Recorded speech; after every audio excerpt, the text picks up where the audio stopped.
Bonjour à tous, Parlons Placement, l'émission de retour de vacances pour faire un point justement sur l'actualité du patrimoine.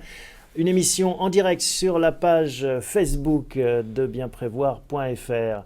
Une émission dans laquelle nous allons évoquer 3 parties. Une première partie consacrée au marché. On va faire un petit point avec Jonathan Lévy sur cet été indien qui se prolonge sur les marchés financiers. Deuxième séquence avec Vincent Kutkovitz qui nous parlera des 3 informations qu'il ne fallait pas rater durant cette période estivale. Et puis, dernière partie, on aura le plaisir de recevoir Philippe Parguet qui travaille chez Norcia et qui viendra nous parler d'innovation en matière de placement garanti en capital. En ces périodes de taux bas, c'est toujours intéressant de voir ce qui se crée en la matière. On commence tout de suite par un petit tour d'horizon des places financières.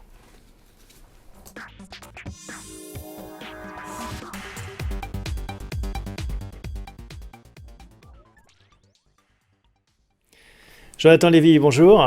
Bonjour Thomas. J'espère que l'été fut bon.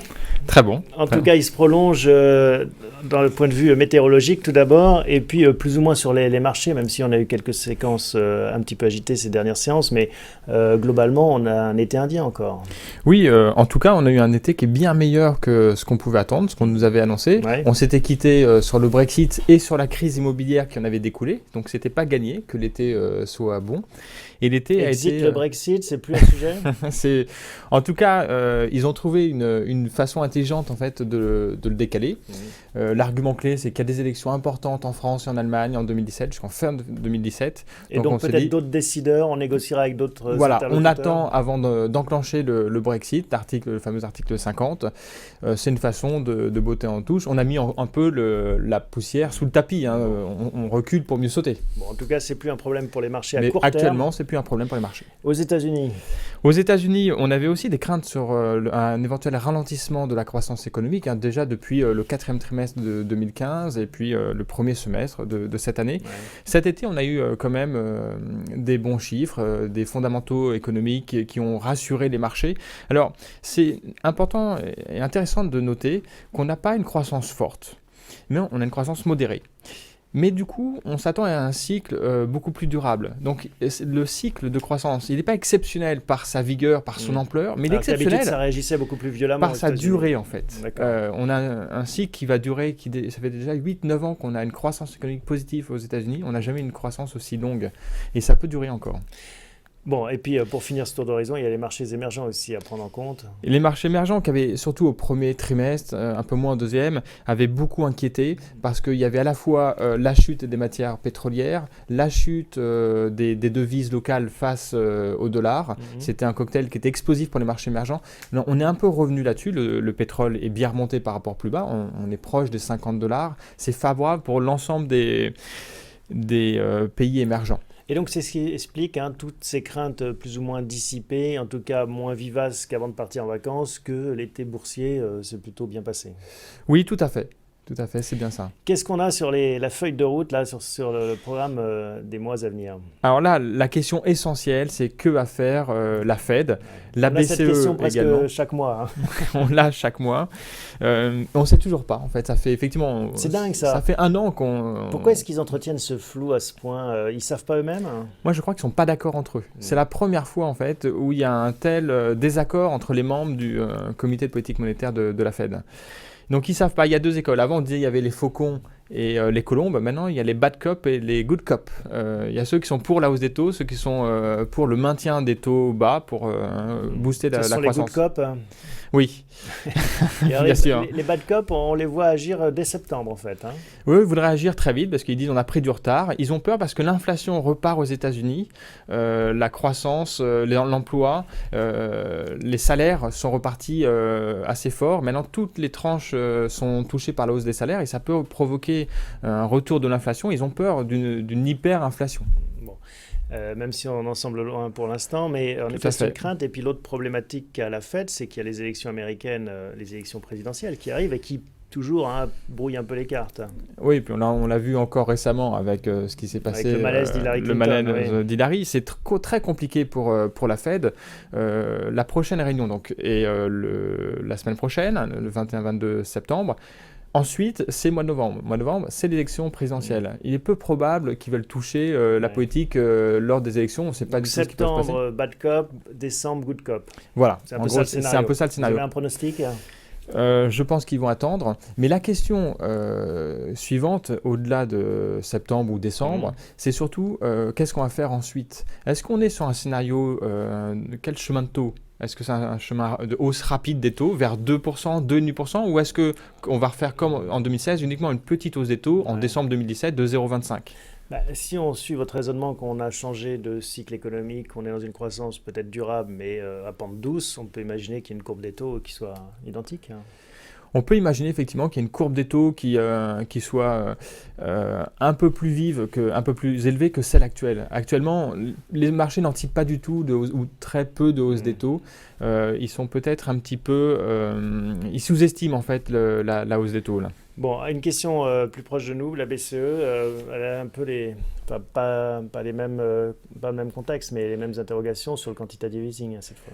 Oui, parce que là, il n'est pas du tout de question de hausse des taux, mais est-ce qu'on va prolonger le quantitative easing ? Est-ce qu'on va modifier le quantitative easing ? Que faire après mars de 2017, qui est pour l'instant la fin du quantitative easing ? On a le sentiment qu'ils sont arrivés un peu au bout quand même de ce qu'ils pouvaient faire.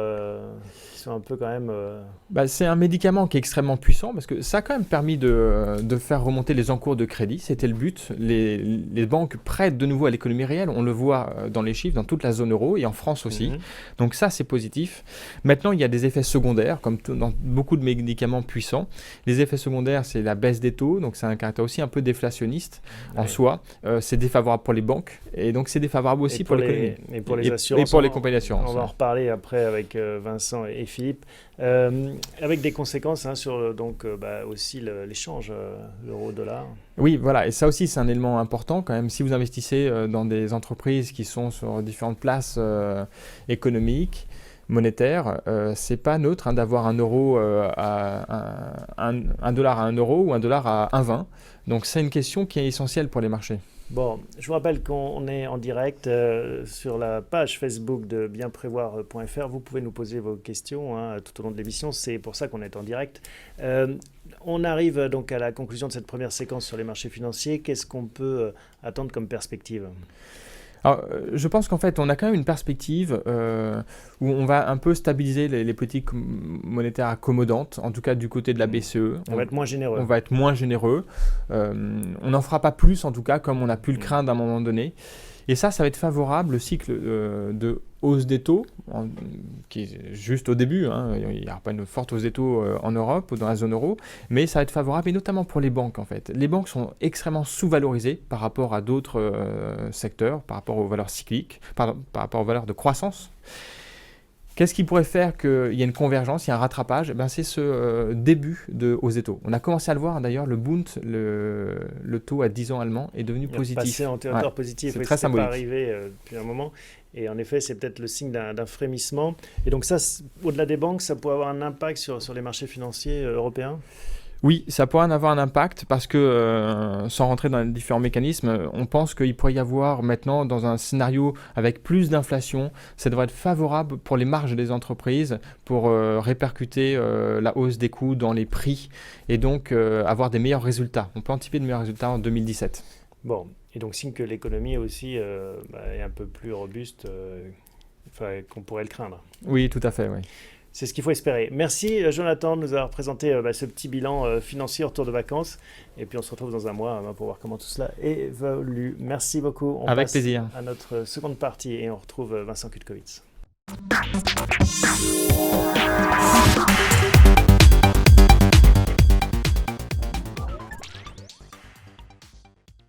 Bonjour Vincent. Bonjour Thomas. Vincent Kutkowitz, cofondateur de bienprévoir.fr. On est heureux de vous retrouver cette mi-septembre. On va faire un petit focus ensemble sur les news qu'il ne fallait pas rater durant l'été. Et c'est vrai qu'il s'est passé des choses. On va commencer avec la première d'entre elles, la baisse du PEL, le plan épargne logement, 1%, et le rendement aussi d'autres placements réglementés. Oui, tout à fait. Les taux continuent à baisser. Le PEL à 1% en réalité devrait être plus bas, mais il est soutenu à 1%, comme le livret A d'ailleurs. Ouais. Le PEL devrait être à 0,25 si on appliquait la formule normale. Donc il est artificiellement gonflé. Il est gonflé à 1%, mais en tout cas, le sujet, c'est que ça démontre que les taux continuent à baisser. Et ce qui est plus spectaculaire, c'est que malgré cette baisse des taux, les encours des Français sur les placements qui ne rapportent rien continuent de grossir. On l'a déjà évoqué à plusieurs reprises dans cette émission, mais là on a 800 milliards. Ce peuple de paysans qui met l'argent sous son matelas Voilà, parce qui que n'a voilà, pas envie d'épargner. On ne peut pas prendre de risques Ouais. en plus. On a le sentiment qu'en fait les gens ont vraiment du mal à trouver du sens à leur épargne. Parce qu'ils ont le sentiment qu'aujourd'hui, ça demande beaucoup d'efforts pour obtenir du rendement. Donc, c'est pour ça qu'il y a des gens comme nous, on est là pour chasser des opportunités. Mais c'est un peu le sentiment, je pense, qui irrigue l'ensemble de la société. Donc, voilà, la conséquence, c'est impossibilité de préparer correctement sa retraite. D'ailleurs, une étude est sortie ces derniers temps qui indique que les Français auront un déficit de revenus. 12 000 euros par an de cotisation, c'est ça, à peu les près. Français sont les plus mal classés en Europe. Ils ont un déficit de revenus au moment de leur retraite. Et pourtant, c'est justement souvent parce qu'ils ont peur de l'avenir qu'ils épargnent, notamment en anticipant des retraites assez faibles. Donc c'est un peu un cercle vicieux. Aujourd'hui, c'est un cercle vicieux. Et d'ailleurs, pour faire le lien avec la précédente partie, c'est peut-être un élément de plus qui prouve que la politique de taux bas doit cesser à un moment. Bon, vous nous avez apporté ces graphiques qu'on va découvrir ensemble. Oui. Donc ça, c'était le fait numéro 1. Un PEL qui tombe à 1%. On va anticiper maintenant le numéro 2, les loyers de bureaux à Paris qui repartent à la hausse. Là, c'est un peu plus motivant et c'est même plutôt une très très bonne nouvelle. On sait que depuis le début de l'année 2015, l'année 2014 ont été des records d'accumulation d'épargne sur tout ce qui est produit dit pierre-papier, les SCPI. On en a beaucoup parlé la saison précédente. Mais lorsqu'on en parlait précédemment, lorsqu'on faisait venir ici des gérants notamment, il y avait des questions sur l'afflux de capitaux, l'excès de capitaux éventuellement qui pouvait arriver sur ce genre de placement. Avait-il une bulle? Et l'inquiétude était notamment liée au fait qu'on entendait que les locataires avaient le pouvoir. Aujourd'hui, on est peut-être en train d'arriver à un point d'inflexion. Les locataires sont en train de perdre le pouvoir, ce sont les propriétaires qui reprennent le pouvoir. Sur quoi je m'appuie pour dire ça? Ça reste relatif, ça reste sur une zone particulière. Donc il s'agit du Paris, quartier central des affaires, mais également de la Défense. Au premier semestre 2016, les loyers ont augmenté, alors que jusqu'à présent, les loyers baissaient. Alors qu'à la Défense, on disait qu'il y avait beaucoup de mètres carrés libres. Voilà, exactement. Donc c'est peut-être lié au fait qu'il y a eu certaines transactions de très grande envergure, donc c'est pour ça qu'on va rester très prudent. Mais lorsqu'on élargit ça au quartier central des affaires de Paris, donc là où sont d'ailleurs très souvent investis les SCPI les plus historiques, aux plus grosses capitalisations, là, les loyers sont en train de reprendre la hausse. Donc, le pouvoir de négociation est en train de basculer en faveur des propriétaires. Est-ce que c'est une conséquence de la politique des taux bas aussi qui a déclenché des achats, des investissements et donc une raréfaction de l'offre Et puis peut-être aussi le signe, et c'est ce qu'il faut espérer, que l'économie repartirait. Voilà. Le dynamisme. Exactement. C'est pour ça d'ailleurs qu'une des propositions qu'on faisait il y a quelques mois était de compléter son épargne immobilière par des SCPI de commerce. On est en direct sur la page Facebook de bienprévoir.fr. Je vous invite à nous interroger via Facebook, justement, la rubrique commentaires, pour poser vos questions à Vincent, Jonathan ou nos invités. Un troisième fait marquant durant cet été, alors, qui n'a pas forcément été vu par tout le monde, mais qui, par son importance, mérite qu'on s'y arrête en effet, c'est les gains des fonds euros qui vont pouvoir alimenter les fonds euro croissance. Exactement. Donc en fait, le 14 juillet, en pleine cérémonie de la fête nationale, est passé un décret qui a peut-être passé inaperçu pour certains. Voilà. Inaperçu, parce que le mettre le 14 juillet... C'est probablement une volonté. Donc il s'agit de quoi? Il s'agit de donner la faculté aux compagnies d'assurance vie de transférer partiellement les plus-values acquises sur les fonds en euros, donc la partie où est investie la plupart de l'épargne des Français en assurance vie. C'est à peu près 80% de l'assurance vie, des 1600 milliards qui sont investis en assurance vie sont sur les fonds euros. La capacité de transférer ces plus-values acquises dans le passé sur un produit qui s'appelle les fonds euro croissance, qui a beaucoup de mal à démarrer parce qu'il a été lancé par le gouvernement suite au rapport de Karine Berger il y a quelques années. et qui avait pour vocation de dire il faut que les Français épargnent sur des produits qui ont vocation à générer plus de revenus, à augmenter en clair, sur le les rendement, actions. voilà, en prenant plus de risques. Mais en fait, cette offre-là de placement a été lancée au plus mauvais moment. Et donc, il y avait un vrai échec commercial. Et donc, on a le sentiment que cette décision a été prise, d'une part, il y a deux raisons probablement. D'une part, c'est d'aider éventuellement les assureurs qui sont étranglés par ces taux bas actuels. On a rappelé le contexte avec Jonathan. Exactement. Et l'autre raison, c'est aussi parce qu'il y a une très forte pression des régulateurs aujourd'hui pour continuer à baisser le rendement des fonds en euros. Donc, pourquoi baisser encore les rendements des fonds en euros ? C'est simplement pour... entre guillemets, tuer une poche, un placement qui a vocation à disparaître, qui n'est plus en phase avec le comportement de l'économie actuelle, qui empêche en fait les Français d'aller sur des placements qui ont vocation à prendre plus de risques, mais aussi à apporter un rendement supplémentaire. Donc on sait qu'il y a depuis 2-3 ans une forte pression pour que les assureurs suivent les injonctions du régulateur, mais ce n'est pas toujours suivi d'effet. En fait, et donc ça, c'est un argument supplémentaire pour... la volonté est noble, financer l'économie réelle davantage, prendre plus de risques, parce que c'est finalement en investissant qu'on peut créer de la richesse et des emplois. Mais derrière, il y a quand même une façon de faire qui est un petit peu, c'est le moins qu'on puisse dire, suspecte. Oui. Qui provoque pas encore de tollé, parce que quelque part c'est un hold-up. On change les règles en cours de route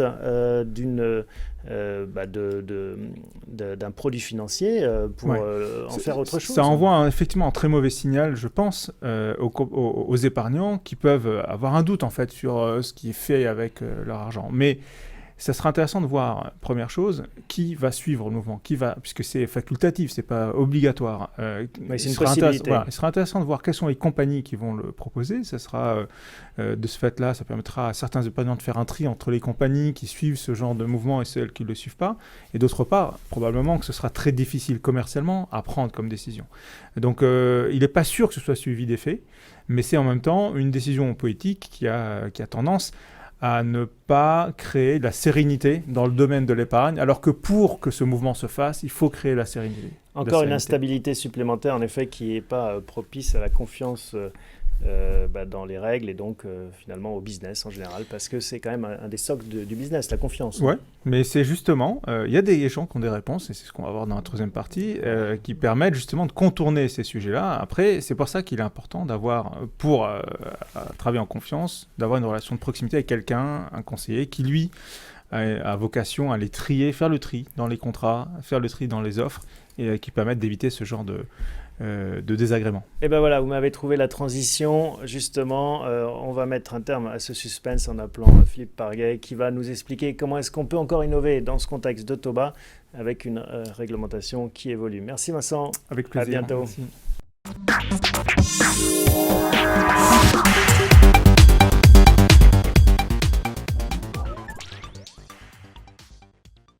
Philippe Parguet, bonjour. Bonsoir Thomas. Vous êtes responsable, directeur du développement chez Norcia. Un petit mot de Norcia pour ceux qui ne connaissent pas. Alors, on est ce qu'on appelle une plateforme en assurance vie, c'est-à-dire qu'on est des concepteurs de produits financiers. On va aller chercher chez différents assureurs différentes solutions pour concevoir des produits financiers pour des conseillers en gestion de patrimoine comme bien prévoit. Vous faites forcément des mélanges où vous les concevez ou vous pouvez distribuer des produits qui existent déjà sur l'étagère ? Alors, on peut distribuer des produits qui existent déjà sur l'étagère. En général, on aime bien mettre notre touche personnelle avec la gestion que l'on a par rapport à une société de gestion ou par rapport à une sensibilité forte. Sur le principe, on est plus des financiers que des assureurs, donc on cherche toujours à mettre notre ADN. Bon, alors justement, on va parler de cet ADN et de cette innovation que vous allez nous décrire, mais on va revenir un peu sur le contexte. On en a parlé avec Jonathan, les taux bas, avec Vincent, l'évolution de la réglementation.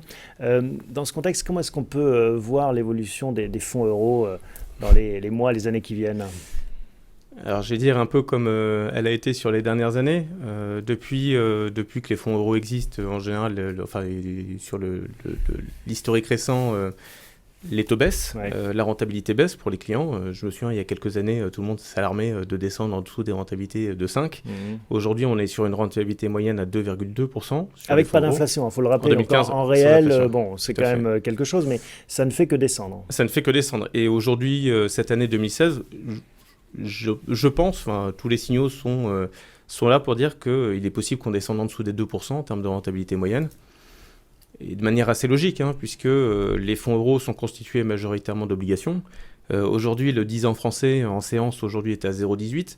Donc, en achetant des obligations qui rapportent 0,18, c'est difficile de servir du 2. Bon, c'est une équation en effet simple à comprendre. Alors c'est pour ça que le fonds Eurocroissance dont on parlait avec Vincent dans la partie précédente a été un peu mis en orbite aussi. Alors, le fonds Eurocroissance, c'est bien qu'on aborde le sujet, puisque globalement, c'est une vraie fausse bonne idée.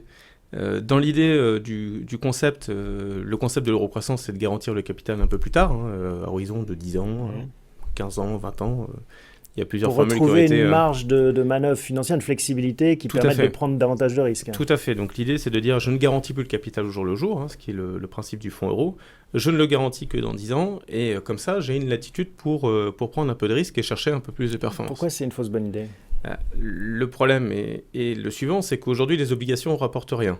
Donc pour garantir le capital dans 10 ans, il me faut 98 ou 99% d'obligations, puisque ça ne rapportera rien. Donc il ne me reste plus qu'un petit pourcent ou 2 petits pourcents pour avoir le moteur de performance. Ouais, alors vous parlez de moteur, vous avez une image d'ailleurs qui est proche de l'automobile pour expliquer le concept. Alors effectivement c'est une image que j'utilise souvent et qui en général parle plutôt bien. C'est en fait un fonds euro, ou du moins le fonds Eurocroissance, c'est une voiture avec un pare-choc et un moteur.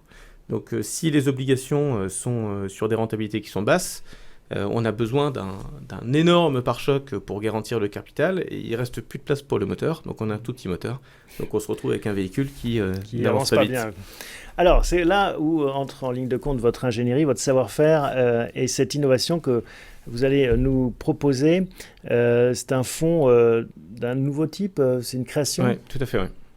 Alors, je vous laisse nous présenter ce fonds qui s'appelle Flexi Access, c'est ça ? Oui, Flexi Access. Alors, il n'y a pas de nom générique encore pour cette typologie de produit. Il va falloir l'inventer aussi. L'idée est la suivante. Quand on a vu les eurocroissance arriver, l'idée était bonne, le contexte n'était pas bon. Le constat que nous avons fait, c'est de dire finalement, il reste de la rentabilité sur les fonds euros traditionnels. Cette rentabilité, elle est versée avec l'inertie des investissements qui ont été faits avant.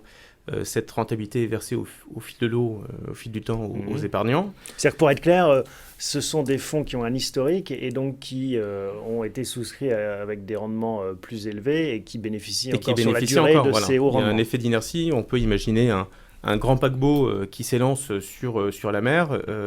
Il a dans son stock suffisamment de puissance ou suffisamment de poids pour continuer à avancer tout seul.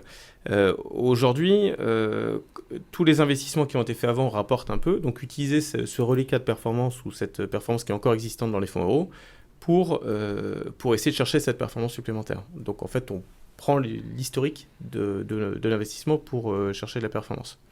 Donc l'idée est la suivante, c'est de dire aux souscripteurs, je ne garantis plus de performance. Je garantis le capital, je vais le garantir à 4 ans, par exemple. Donc un délai plus court que les fonds Eurocroissance. 4 ans, c'est souvent des horizons qui sont plus parlants aux souscripteurs, que ce soit des personnes physiques, vous et moi, ou aussi des personnes morales. Donc l'idée, c'est d'avoir un horizon de 4 ans, et on sait globalement ce que va rapporter le fonds euro sur les 4 prochaines années. Et ce qu'il va rapporter, je le garde et je l'utilise pour aller chercher de la performance sur une poche d'unité de compte à côté. Donc, un des avantages, c'est en effet d'avoir cette inertie, cet historique. C'est aussi d'être du coup un peu plus transparent parce que l'autre difficulté des fonds Eurocroissance, c'est qu'on a du mal à évaluer la poche qui est dynamique de la poche euro. Oui, alors c'est sûr que sur le fonds Eurocroissance, et je ne vais surtout pas rentrer dans le détail de la constitution, mais c'est extrêmement complexe et on ne sait finalement pas, il n'y a pas beaucoup de transparence, je pense que c'est le terme. Est-ce que c'est réalloué au jour le jour ou au mois le mois Ça va être réalloué au jour le jour ou au mois le mois, l'allocation va être différente suivant les souscripteurs, on va avoir une performance qui va être délivrée, qui va être une performance moyenne de tous les souscripteurs, mais chaque souscripteur aura une performance différente en fonction de quand il est rentré et quel est surtout son horizon de gestion. Donc il va il ne va pas y avoir beaucoup de lisibilité. Ce type de produit tel que nous l'avons voulu sur l'offre Flexi Access, c'est de dire le fonds, en l'occurrence Épargne 365 qui est géré par As Gestion, la performance elle est connue tous les jours, elle est affichée. Donc, et elle représente quelle partie de cette enveloppe globale ? 30%. 30%. Ouais, 30%. Donc il y a 70% qui sont sur le fonds euro traditionnel, 30% qui sont sur la gestion de la gestion. L'ensemble est garanti par l'assureur qui est CNP. Et puis après, donc, et qui gère la partie des 70% également en euros. Tout à fait. Et donc, pour filer cette métaphore automobile, là, on se retrouve avec deux moteurs, pratiquement, on peut dire ça ? On peut se retrouver... Ou avec un pare-choc 70% et un moteur 30%, comment est-ce que vous faites Alors, effectivement, pour le coup, je n'ai pas d'image, je vais en trouver une tout de suite. C'est effectivement, on se retrouve avec un véhicule avec un moteur plus important et surtout qui avance sur une route où tout le monde avance dans le même sens, donc il ne risque pas d'y avoir de choc. Donc, ça vient de démarrer, en fait, ce produit-là, tout à fait, nos amis de bienprévoir.fr aussi proposent à leurs clients. Il y a déjà un retour, un accueil. Comment est-ce que les gens perçoivent une innovation dans des secteurs où finalement la prise de risque, c'était surtout l'effet garanti, le capital garanti et l'effet cliquet qui étaient les mamelles de la vente de ces produits. Alors, conceptuellement, on se rend compte que les Français, d'une manière générale, n'aiment pas le risque. En général. Après, aujourd'hui, on est dans une phase où le sans risque ne rapporte plus ou pas grand-chose. Donc on n'a pas le choix. Il faut apprendre ou s'éduquer, s'éduquer à prendre un peu plus de risques. Et quelque part, on a essayé de trouver le meilleur des deux mondes en disant, vous prenez un peu plus de risques, mais néanmoins, il y a toujours la garantie en capital. Donc le risque d'aller chercher de la performance ou de faire mieux qu'un fonds euro tout en conservant la garantie à 4 ans. Et alors je repose ma question, l'accueil, quel est-il ? L'accueil est pour le coup très bon. Ouais. D'accord. Très bon parce qu'on se rend compte que beaucoup d'assureurs aujourd'hui, en général, ne donnent plus accès à 100% sur le fonds euro à partir d'un certain montant. Qu'on est obligé d'avoir une diversification sur des unités de compte en gestion libre qui n'est pas forcément le choix immédiat du souscripteur. Et donc il y a une pédagogie à avoir par rapport à ça. Là, on livre une solution qui est de dire on part sur un 70-30, donc 70 fonds euros, 30% unité de compte, donc 30% risqué, tout en conservant la garantie en capital. Une question périphérique, comment est-ce qu'on innove en la matière ? Comment est-ce que finalement on arrive à créer des nouveaux produits ? Comment ça se passe concrètement dans vos labos, finalement, dans la R&D de Norcia ? C'est assez compliqué parce qu'il n'y a pas de règle en tant que telle. Il y a juste un constat qui est fait par rapport à une situation donnée et de savoir quelle est la variable qu'on peut bouger, qu'il est possible de bouger pour arriver à ce qu'on veut. Mais on se met autour d'une table en disant tiens, il faut qu'on trouve une solution, ou c'est quelqu'un qui vient un matin en disant tiens, pourquoi on ne ferait pas ça ? Alors c'est plutôt, j'arrive le matin, je dis voilà, j'ai pas beaucoup dormi cette nuit, j'ai réfléchi à un truc et à votre avis, est-ce que c'est possible de le mettre en place ou pas ? D'accord, et après on cherche à le mettre en place. Comme on est plusieurs effectivement à avoir une culture différente, mais aussi surtout en commun une culture financière, ça nous permet d'avancer. Je donne un exemple, sur le fonds euro aujourd'hui, le constat, il est très simple. Je mets de côté la liquidité, mais les deux fondamentaux d'un fonds euro, c'est la garantie capitale et l'effet cliquet. Donc, la mécanique est la suivante, c'est de dire, si on veut avancer sur quelque chose d'autre, il faut soit abandonner la garantie de capital, soit abandonner l'effet cliquet et trouver une solution par rapport à ça. Il n'y a que deux paramètres finalement sur lesquels on peut jouer tout à fait, dans cette catégorie. Bon, voilà, sans doute d'autres innovations à terme, on sait que c'est sans limite. Et c'est votre métier. Et c'est tant mieux. Et c'est tant mieux parce que effectivement les contrats d'assurance vie avant on n'avait qu'un fonds euro. On a diversifié sur les unités de compte et maintenant on réinvente le fonds euro. Donc et la boucle est bouclée. Merci Philippe Parguet de nous avoir présenté cette innovation de placement en capital garanti. Je rappelle que vous êtes directeur de développement chez Norcia. Et puis on espère vous retrouver prochainement sur le plateau de Décideur TV pour Parlons Placement. Avec plaisir. Merci, à bientôt. Merci à vous tous de votre fidélité. Je vous rappelle que désormais vous pouvez suivre l'émission Parlons Placement en direct chaque mois sur la page Facebook de bienprévoir.fr. N'hésitez pas à nous poser toutes vos questions pendant l'émission ou bien en amont quand on annonce les thématiques qui seront traitées. Allez, bon mois.